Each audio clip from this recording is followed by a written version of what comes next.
ముఖ్యంగా ఇక్కడ ఈ తెలంగాణ ఇదేది ఉద్యోగస్తుల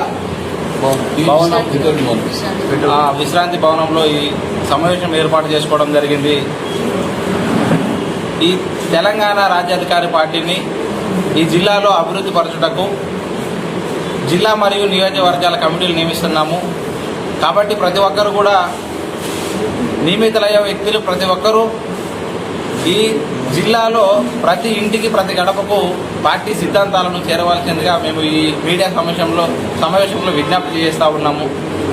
మరి ముఖ్యంగా ఈ తెలంగాణ రాజ్యాధికార పార్టీ ద్వారా ప్రజలకున్న సమస్యలను తీర్చడానికి అణగారిన వర్గాలను రాజ్యాధికారం వైపు నడిపించడానికి తెలంగాణ రాష్ట్రంలో తెలంగాణ రాజ్యాధికార పార్టీ పుట్టుకొచ్చింది.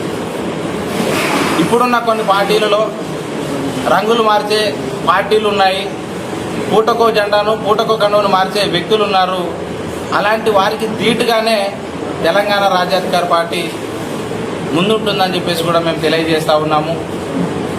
ఆసిఫాబాద్ జిల్లాలో పనిచేస్తున్నటువంటి తెలంగాణ రాజ్యాధికార పార్టీ కార్యకర్తలకు నాయకులకు నేను ఒకటే విజ్ఞప్తి చేస్తూ ఉన్నాను, ప్రజల కోసం కష్టపడండి, పార్టీ మీకు ఎప్పుడు అండగా ఉంటుందని చెప్పేసి కూడా తెలియజేస్తూ ఉన్నాను. మరి ముఖ్యంగా ప్రజలకున్న సమస్యలపైన, బీసీలకు రావాల్సిన హక్కులపైన, అణగారిన వర్గాలకు రావాల్సిన హక్కులపైన, ప్రజలకు జరుగుతున్న అన్యాయాలపైన